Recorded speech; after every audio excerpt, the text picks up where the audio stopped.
Assalamualaikum warahmatullahi wabarakatuh. Selamat pagi menjelang siang pendengar. Terima kasih Anda masih setia menyimak siaran kami di kesempatan pagi hari ini, hari Selasa, ini tanggal 7 Januari 2024. Dan terima kasih juga Anda sudah menantikan sejak pagi tadi hingga dengan saat ini. Waktu menunjukkan pukul 10 lewat 34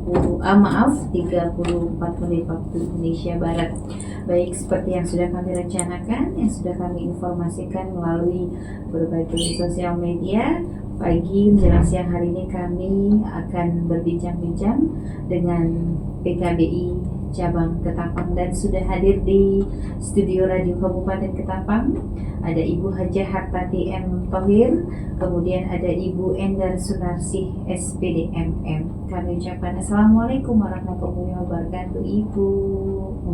Waalaikumsalam warahmatullahi wabarakatuh. Oke, kalau Ibu Hajah Hartati ini saya biasa panggil beliau Bunda. Bunda sehat Bunda ya? Alhamdulillah sehat. Alhamdulillah. Baik, Teteh Endar. Kita ketemu lagi Teteh ya. Kita biasa di perkumpulan, ada grup kita tersendiri. Oke, Teteh apa kabar Teh? Alhamdulillah sehat. Sehat Teh ya. Oke, pendengar kita kilas balik sebentar ya. Ibu Hajah Hartati M. Thohir ini adalah putri pertama dari Bapak Letnan Kolonel Muhammad Thohir, dan Letnan Kolonel Muhammad Thohir adalah Bupati Ketapang periode 1966 sampai dengan tahun 1971. Dan studio radio Kabupaten Ketapang ini terletak di Jalan Letkol M. Thohir ya. Jadi nama beliau diabadikan menjadi nama salah satu jalan yang ada di Kecamatan Delta Pawan ini, dan inilah putri pertama dari Bapak Letnan Kolonel Muhammad Thohir.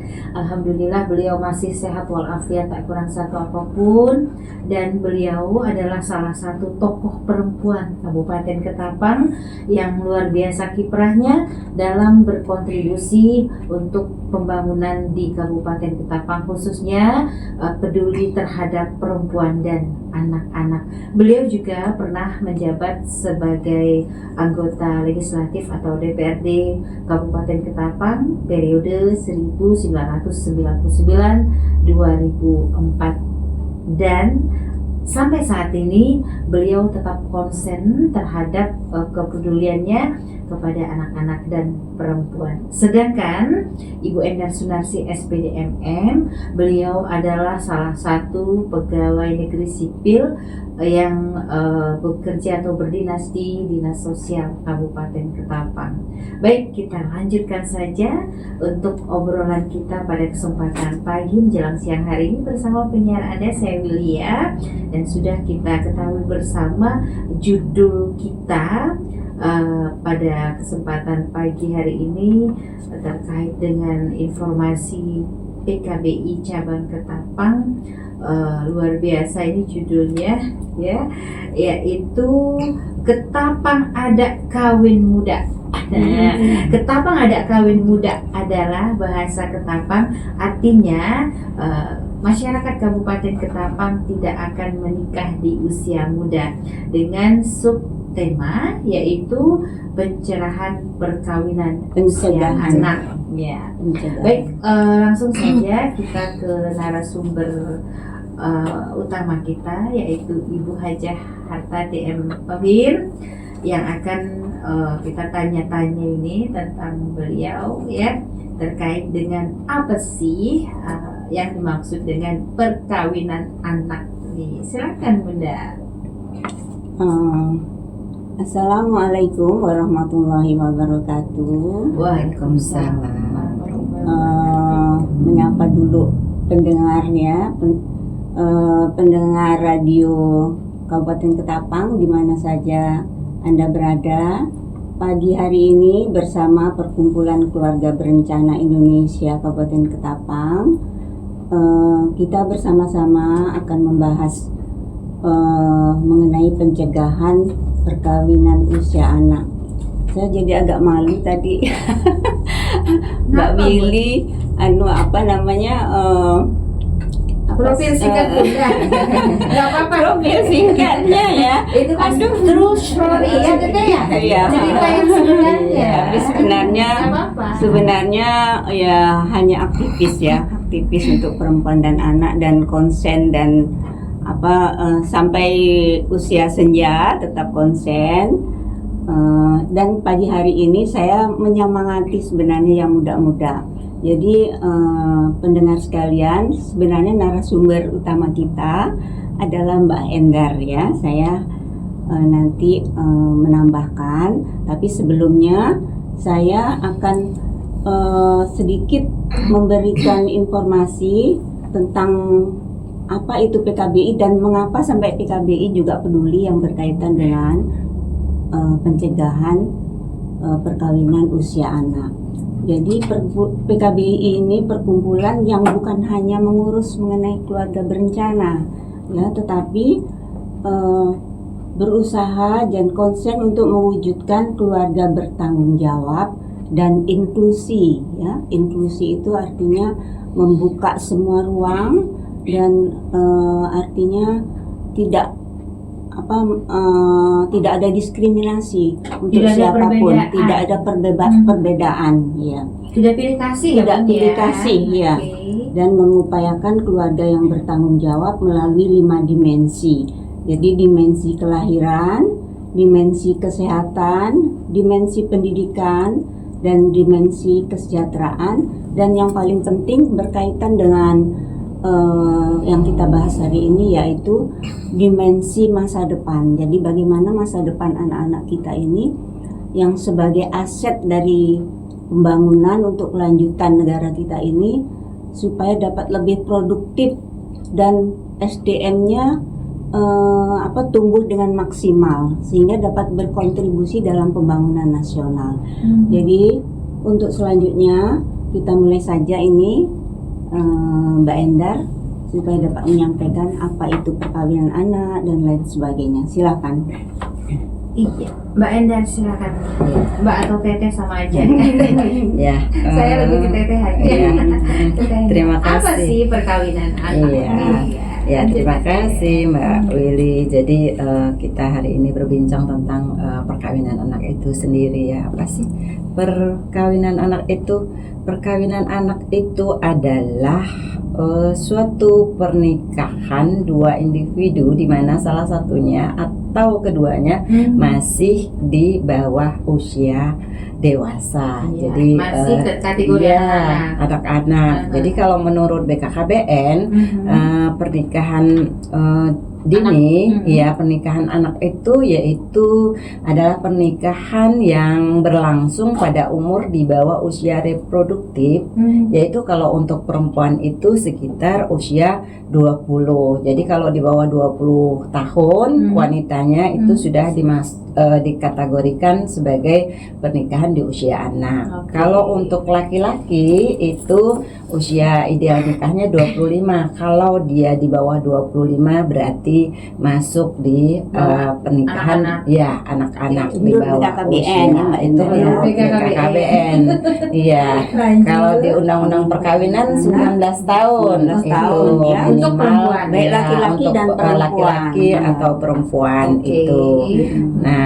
Nah, di sini kita mendapatkan informasi bahwa Kalimantan Barat saat ini menempati posisi ketiga angka perkawinan anak tertinggi di Indonesia. Wah. Nah, ini kan luar biasa ini Nomor Unzen. tiga ya. Iya, nomor Tiga 3 besar Oke.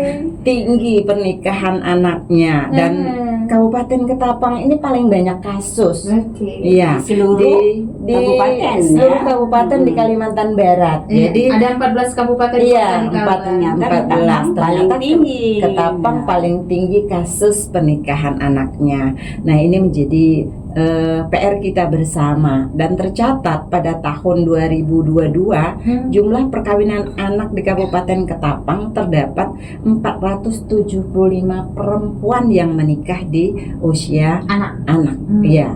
Kalau laki-laki 63. 63. Kenapa beda Kak, nggak sama ya karena Bayangkan laki-laki yang bayangkan. jadi kepala keluarga, Iya, kepala anak-anak, keluarga, ya. anak-anak itu ada 63. Kalau yang lainnya mungkin suaminya itu udah usianya dewasa, hanya yang perempuannya di usia anak. Itu ada 475 perempuan. Iya. Nah, sepanjang tahun 2022 juga di Pengadilan Agama Ketapang menerima 179 perkara dispensasi kawin. Berarti kan dispensasi kawin yang umur Usia anak, ya. umur usia anaknya belum dewasa. Ini menurut berita Pengadilan Agama Ketapang.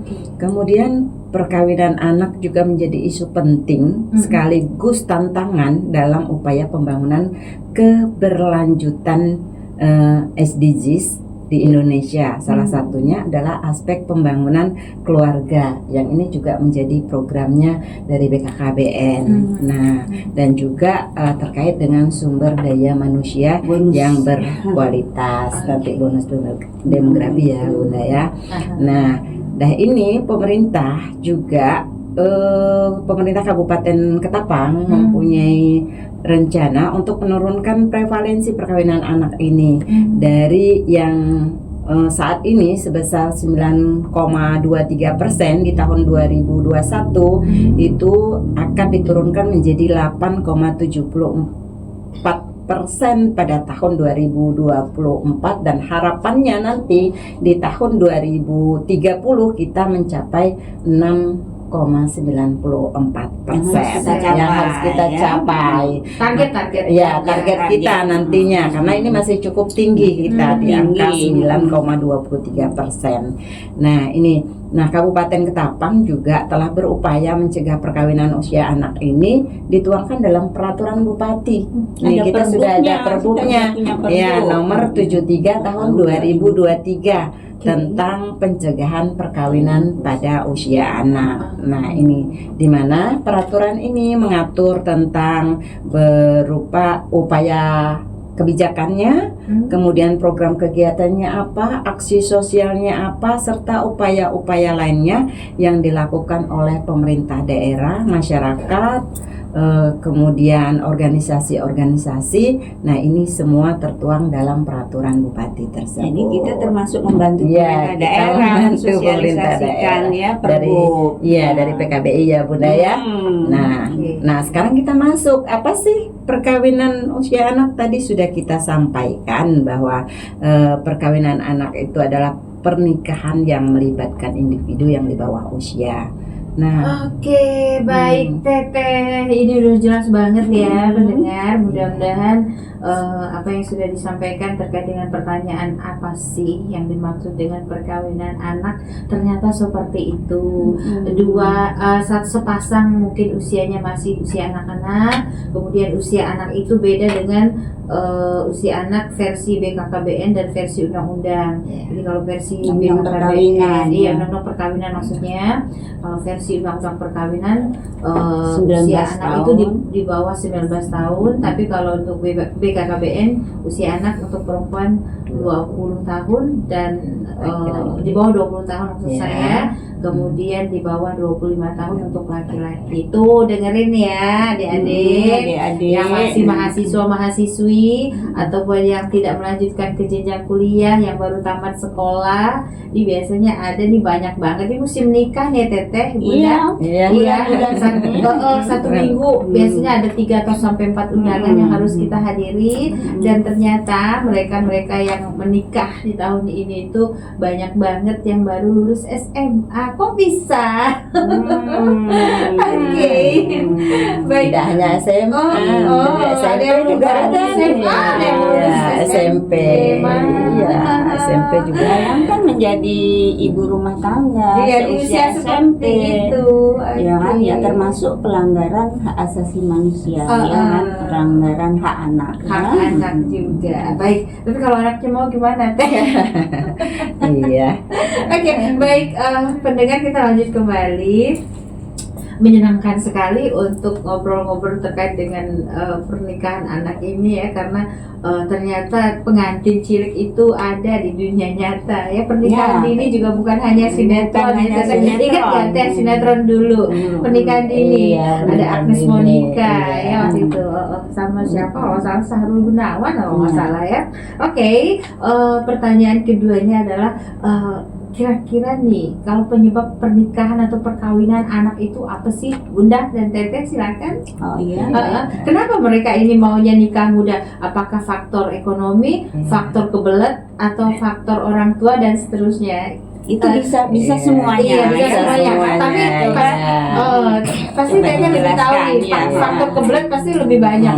Silakan. Banyak. Iya juga. Oke. Jadi untuk penyebab perkawinan anak ini ada beberapa faktor ya, dari internal dan eksternal. Oke. Nah, dari internal itu dari faktor pendidikan atau pengetahuan.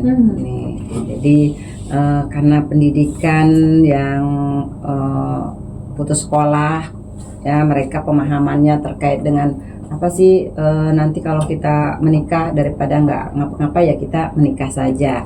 Nah itu jadi anggapan mereka kalau tidak menikah ya apa yang mereka perbuat Akan karena mereka bermasalah, tidak menikah sekolah. bahkan menjadi Ya, masalah. menjadi masalah. Tapi Jadi mereka itu tidak perempuan paham ya, itu. yang banyak Iya, yang banyak putus perempuan. sekolah ya. Mereka tidak paham bahwa nanti mereka tuh sebenarnya akan menghadapi masalah-masalah yang luar biasa gitu karena kekurang pahaman mereka itulah. Iya. Nah, jadi juga ada faktor sosial budaya juga ini masih yang orang tua merasa kalau terutama perempuan ya, kalau Iya. menikah usianya udah 20, udah 25 masih kayak zaman dulu itu dianggap perawan tua. Jadi ini Jadi itu mungkin desakan dari budaya ya, dari orang sosial tua, juga ya, dari orang tua juga. Jadi malu ya kan? ada beberapa masyarakat yang menganggap pernikahan anak itu adalah kewajiban atau solusi untuk masalah sosial tertentu.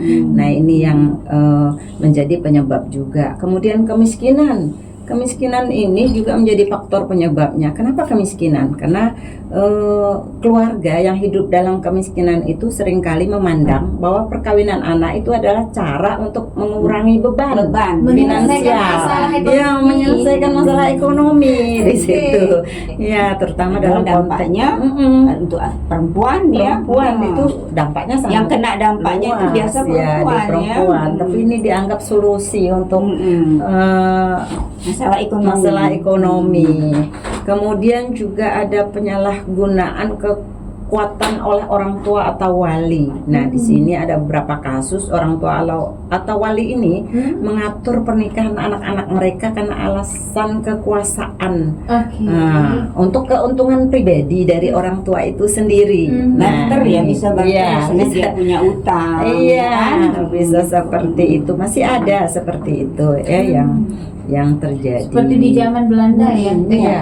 Nggak bisa nolak ya anak itu. Bisa bayar utang anaknya.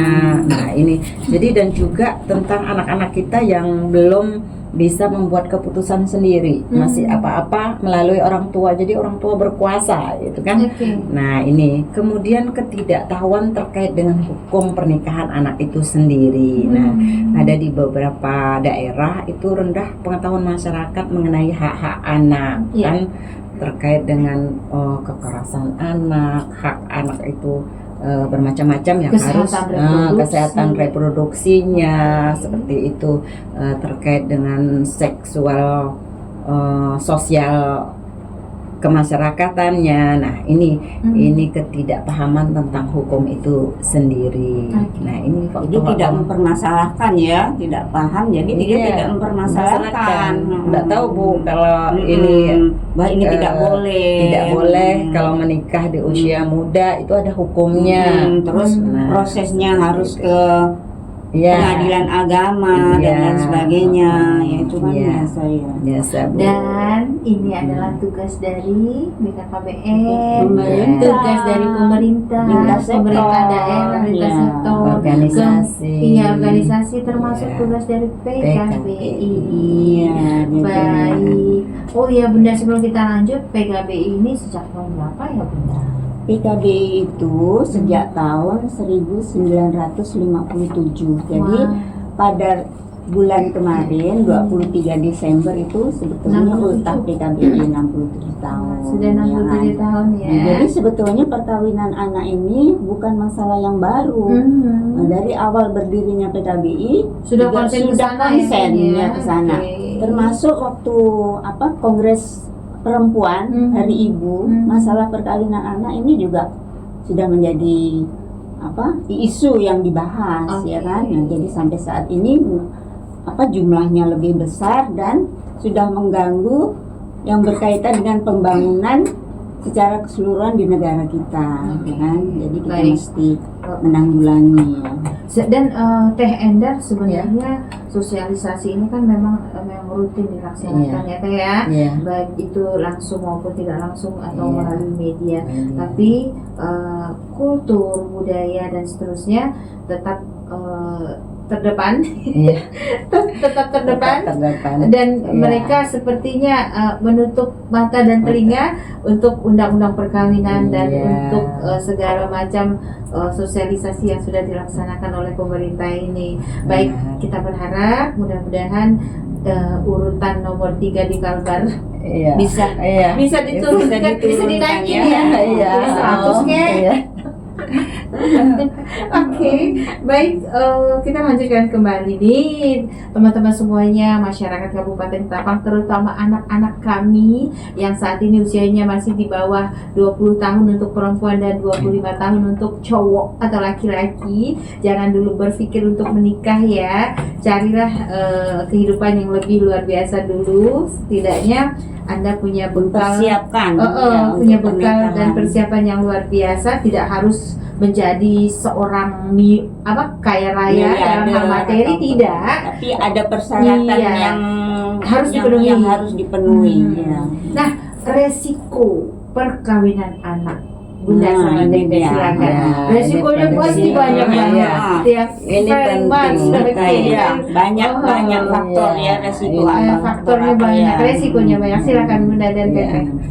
Resiko ini penting diketahui oleh orang tua, oleh anak itu sendiri, ya, oleh masyarakat Dan secara pengambil umumnya. kebijakan di tingkat Iya, desa. di tingkat desa, Ini kita di mohon ya, pemerintahan. di Ini pemerintahan. resiko ini harus kita pahami bersama, harus kita ketahui bersama. Pertama, risikonya itu adalah kesehatan reproduksi. Ini perkawinan anak ini bisa meningkatkan risiko masalah kesehatan yang serius bagi anak perempuan khususnya.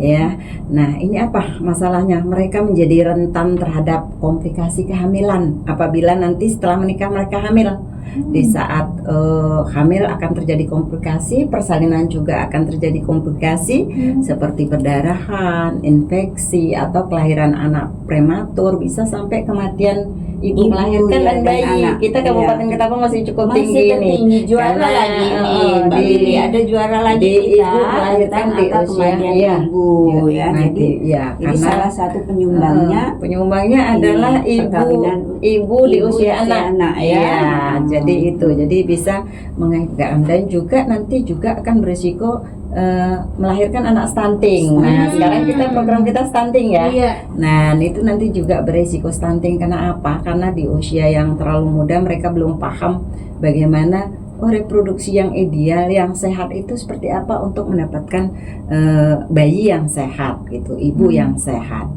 Kemudian yang kedua, resikonya itu pada masalah psikologis dan emosional. Nah, ini anak yang menikah sebelum mereka siap secara mental dan emosionalnya mungkin mengalami stres, mereka gampang stres, gampang mengalami kecemasan, depresi, gangguan psikologis lainnya. Ini akan juga Tidak harmonis ya, dalam ketidakharmonisan. keluarga. Jadi kan masih egonya tinggi ya Bunda ya. Wah, Ego pasti tinggi, banget, sedikit pasti. jadi emosional. Emosional. Nah, ini jadi Tidak bisa mengendalikan, ya kan? emosinya. Dan solusinya Nah, masih bisa bisa bercerai. nanti ujung-ujungnya Terjadi perceraian karena saling egonya Iya, tinggi kalau anak kekerasan muda. ya. Ya, kekerasan dalam rumah tangga itu resikonya.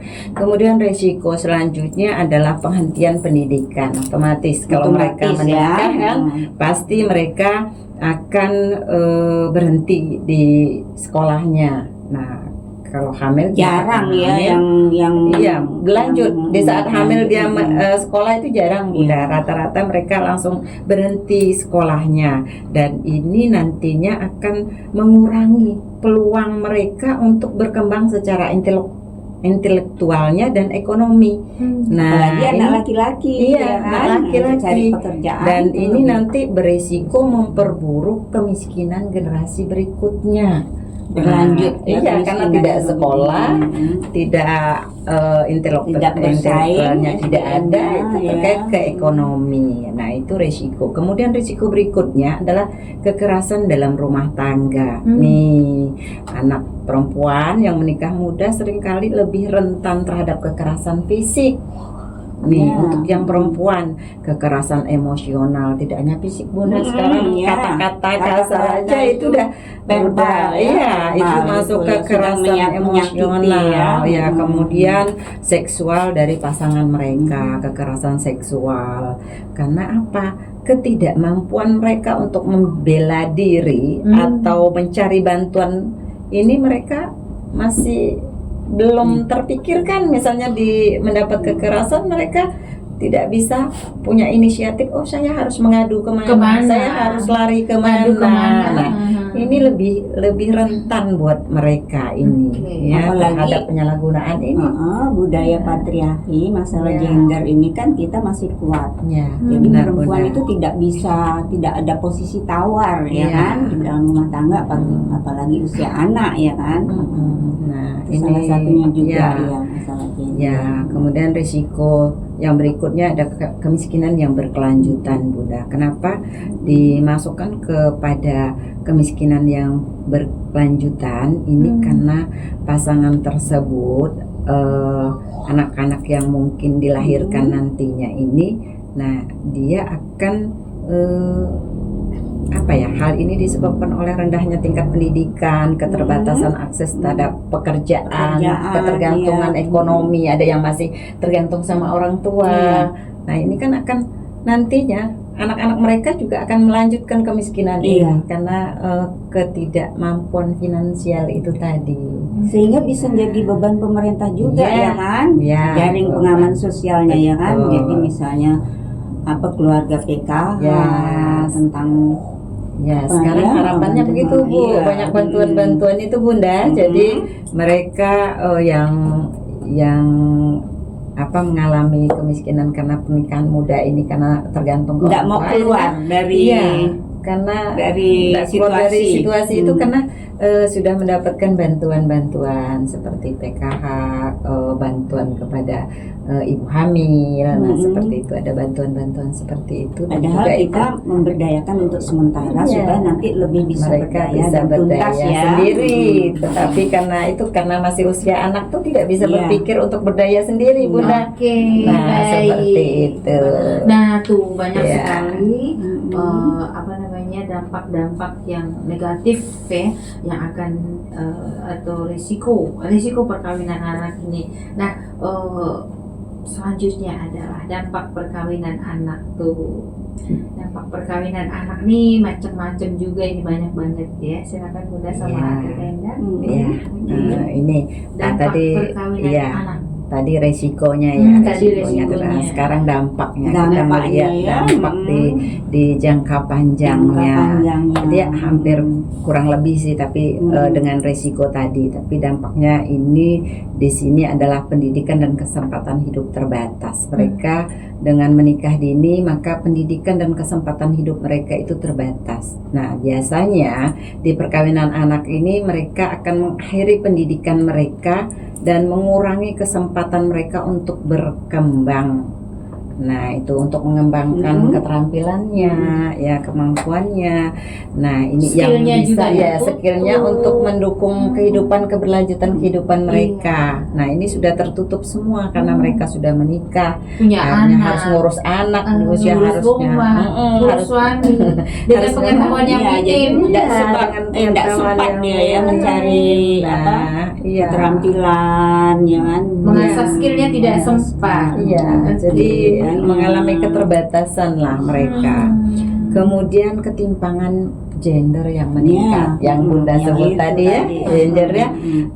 Perkawinan anak ini memperburuk ketimpangan gender dengan mengunci perempuan pada posisi yang lebih rendah dari masyarakat. Nah, ini mereka mungkin akan kehilangan kebebasan untuk mengambil keputusan sendiri, mengatur hidup mereka sendiri, Ketergantungan dengan mengejar suami. karir ya. Jadi mereka menjadi tergantung kepada orang lain, tidak Iya. hanya suami, tapi tergantung orang tua juga, tergantung Iya. ke pemerintah juga. Iya, Nah, seperti bantuan-bantuan tadi. Iya. Kita skip Itu. sebentar, Teteh. Oke. Sebenarnya bantuan-bantuan yang digelontorkan oleh pemerintah ini, kalau menurut BKKBN seperti apa sih, Teteh?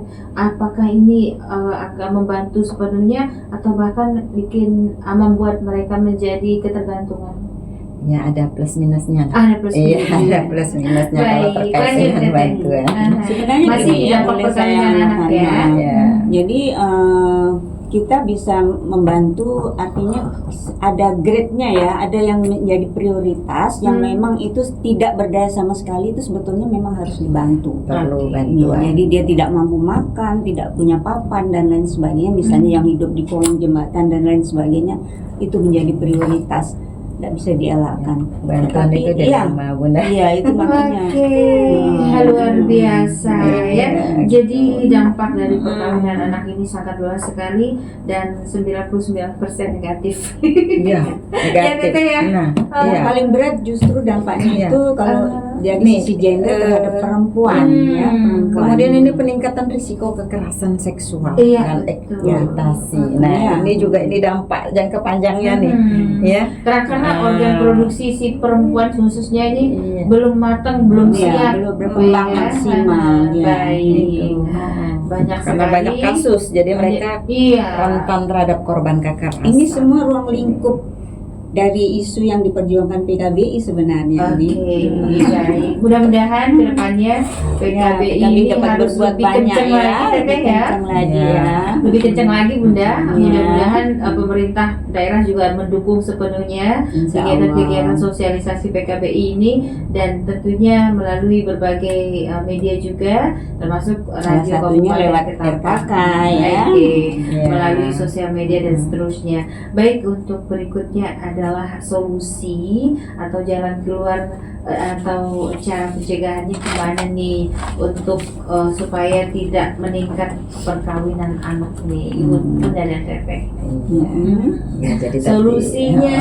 tadi kita udah tahu Tahu resikonya, resiko, tahu dampaknya. Sekarang solusinya Solusinya, dan cara jalan pencegahannya keluarnya. seperti apa. Iya. Nah, ini perkawinan Way anak itu of- adalah masalah kompleks, ya. Jadi memerlukan pendekatan holistik untuk penyelesaiannya. Jadi yang pertama solusinya adalah peningkatan akses dan kualitas pendidikan. Nah, ini jadi kita perlu meningkatkan akses pendidikan yang berkualitas bagi anak-anak, terutama bagi perempuan. Nah, ini adalah salah satu cara terbaik untuk mencegah perkawinan anak. Jadi Oke. kalau pendidikan kita aksesnya misalnya sampai ke tingkat yang pedalaman itu ada akses pendidikan yang kualitasnya juga memadai, mereka akan senang untuk mengikuti pendidikan. Ya, ada inovasi-inovasi, mungkin ini akan terhindar. Nah, langkah-langkah pencegahannya seperti apa? Mungkin kita memperkenalkan pendidikan seks yang komprehensif di sekolah. Nah, ini penting nih. Nah, berarti tugas PKBI juga kita nanti ke sekolah-sekolah ya, tentang hak-hak anak, kesetaraan gender, resiko perkawinan anak. Nah, ini harus kita perkenalkan di sekolah ya. Kemudian meningkatkan akses pendidikan dasar dan menengah dengan memberikan beasiswa atau fasilitas bagi anak perempuan agar mereka dapat terus berlanjut pendidikannya. Nah, yang punya potensi. Kemudian juga dari akses pendidikan ini kita mendorong masyarakat untuk menghargai pendidikan, mengubah pandangan yang menilai bahwa anak perempuan hanya berharga setelah menikah. Ini kan budaya nih. Iya. Nah, itu zaman feodal banget. Iya, zaman feodal banget. Tapi sampai sekarang masih ada. Itu sebenarnya anak perempuan itu di nomor 2 kan. Padahal harusnya sama saja. Sama saja. Kemudian solusi yang kedua adalah pemberdayaan ekonomi untuk keluarga dan anak. Nah, ini kenapa ini menjadi solusi? Salah satu karena kemiskinan sering menjadi salah satu pendorong utama perkawinan anak. Nah, itu jadi kita perlu berdayakan ekonomi, meningkatkan kondisi ekonomi keluarga. Jadi mereka tidak merasa perlu menikah. Anak-anak hanya untuk solusi masalah ekonomi finansial. Jadi kita berdayakan ini. Nah, langkah-langkah pencegahannya apa yang bisa kita lakukan? Memberikan akses kepada keluarga miskin untuk pekerjaan yang layak melalui pelatihan keterampilan ya, misalnya kita di BLK, UMKM itu keterampilan BLK, keterampilan menjahit, seperti bengkel, seperti itu. Kemudian ada bantuan modal juga. Sebenarnya di dinas sosial sudah ada tuh programnya, Bunda. Ya, terkait dengan kube ya, kelompok di instansi lain, di OPD lain pun ada juga program-program yang menyentuh masyarakat. Cuman mungkin saat ini belum menyuruh mungkin Bunda ya. Kemudian program kesejahteraan sosial, nah seperti bantuan langsung tunai, bantuan pangan, ini juga masih diperlukan. Tadi ada plus minusnya, tetapi ini tetap dibutuhkan. Ya, ada yang masyarakat belum berdaya sama sekali, memang sangat perlu ya. Betul Bunda. Kemudian menyediakan layanan keuangan mikro yang dapat membantu perempuan, keluarga miskin untuk mengembangkan usaha kecil. Nah, seperti itu. Kadang di kita ini sudah banyak usaha kecil, namun mereka punya modal kecil, cuman di pemasarannya nih Bunda. Nah, ini bagaimana sehingga tidak bisa berkembang ya. Mungkin harus ada bantuan lagi terkait dengan pemasaran produk-produk mereka atau produk usaha kecil ini tugasnya dinas koperasi ini. Jadi bantuan itu bukan kita kasih ikan gitu loh, kasih pancing. Sama ini kan kasih ikan, jadi terlena. Kalau kita bentuk kasih sayang kita kepada anak-anak kita ini bukan ikan tapi pancing ya. Jadi kalau kita selalu memberi ikan, nanti mereka akan terbiasa manja dan tidak tahu apa-apa nantinya. Ya begitu ya Teteh ya. Baik Teteh dan Bunda, kita lanjut kembali bagaimana peran pemerintah, masyarakat atau organisasi kemasyarakatan, khususnya ini ada PKBI dan lain sebagainya, kemudian organisasi peduli perempuan dan anak dalam pencegahan perkawinan anak ini. Apa saja sih yang semestinya kita lakukan supaya dari hari ke hari usia ini kejadian perkawinan anak ini berkurang dan berkurang. Silakan Bunda dan Teteh. Saya mencoba menambahkannya. Teh Hendar, saya ikut ya. Jadi peran masyarakat ini sebetulnya pemerintah daerah melalui perbubnya itu sudah mengatur ya. Salah satunya adalah antara lain memberikan informasi dan sosialisasi Jadi masyarakat itu bisa memberikan informasi lewat misalnya kelompok-kelompok masyarakatnya sendiri.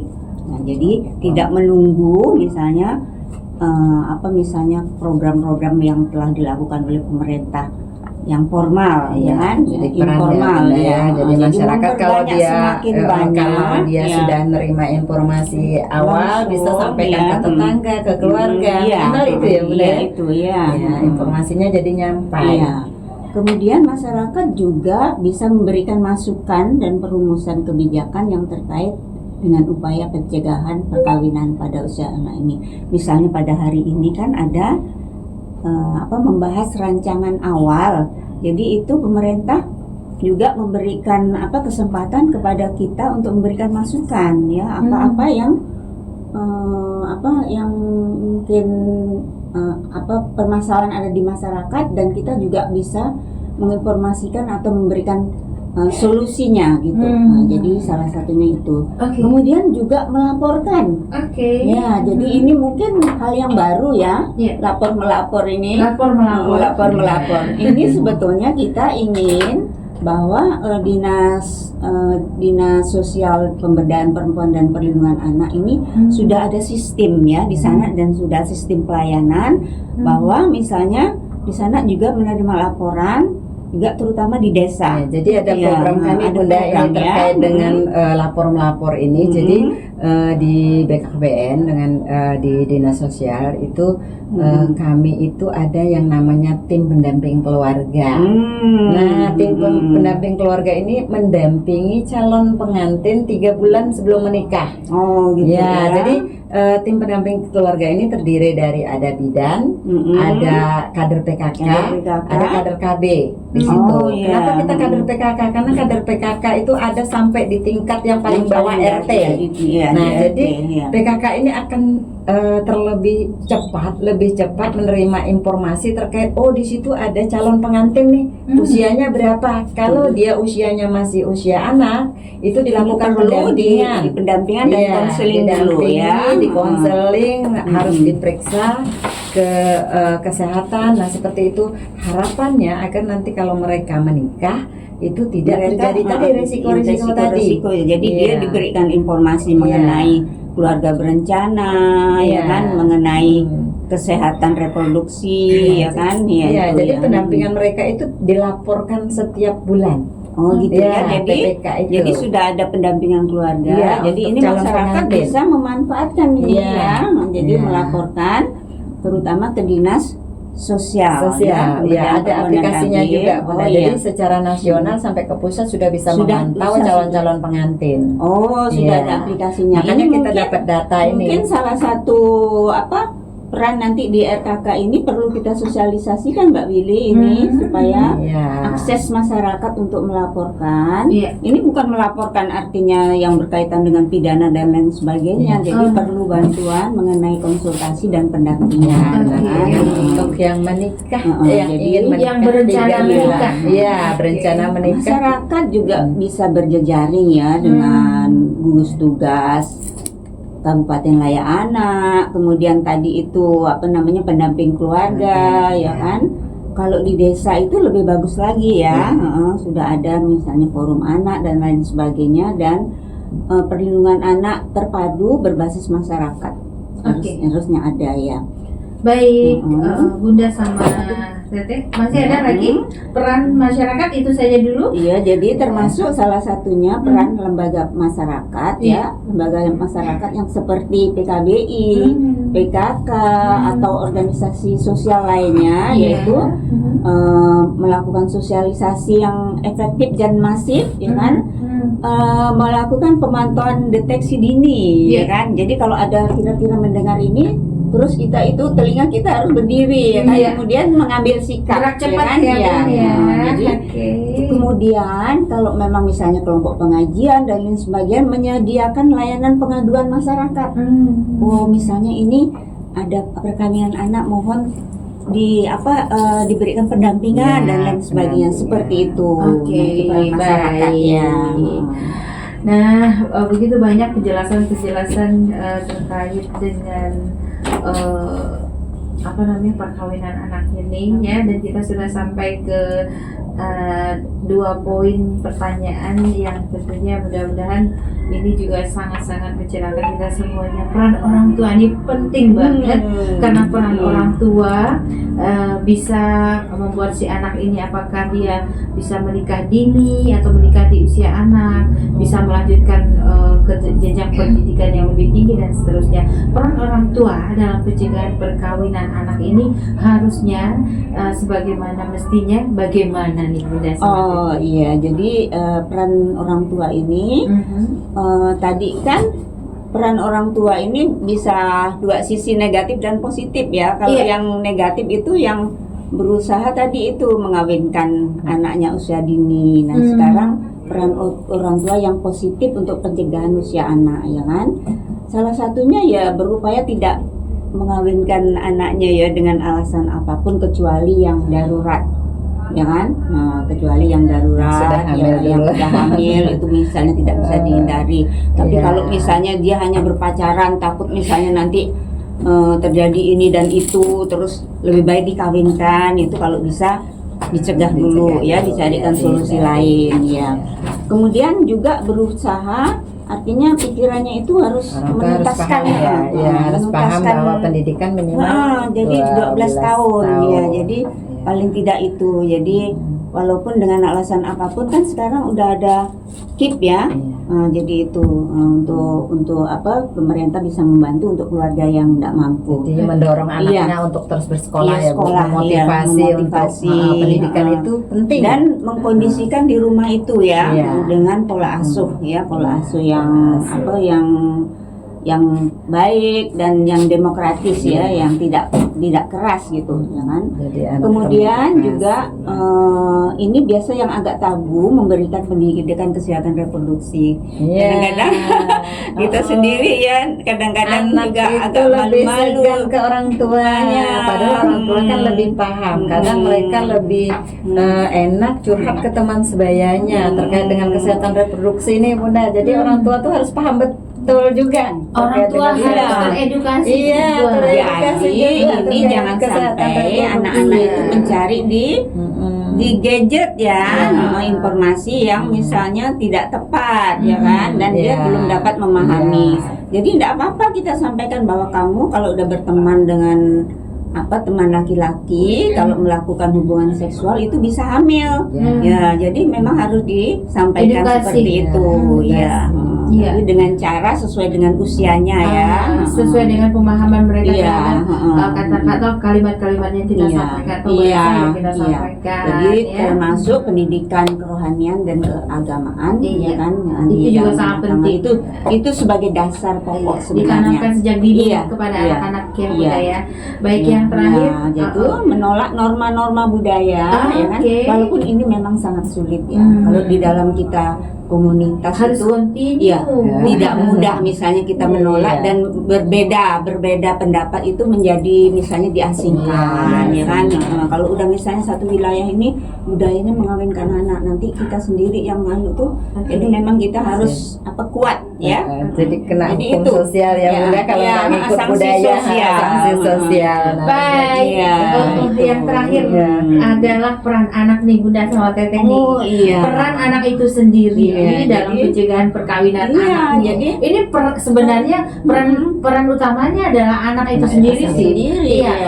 Kemudian peran kedua adalah orang tua. Kemudian peran ketiga adalah lingkungan sekitar. Peran keempat masyarakat dan pemerintah. Nah, pemeran utama ini atau aktor utama ini adalah anak. Jadi sebenarnya poin-poin yang sudah kita sampaikan tadi itu adalah bisa membuat anak ini tercegah dari perkawinan anak. Nah, apalagi nih Bunda sama Teteh yang harus dilakukan oleh anak itu sendiri agar mereka terbebas dari perkawinan anak. Silakan. Antara lain pertama itu masalah dia harus termotivasi bahwa pendidikan itu penting. Kemudian mereka harus selesai 12 pendidikan wajib ya. Tahun wajib.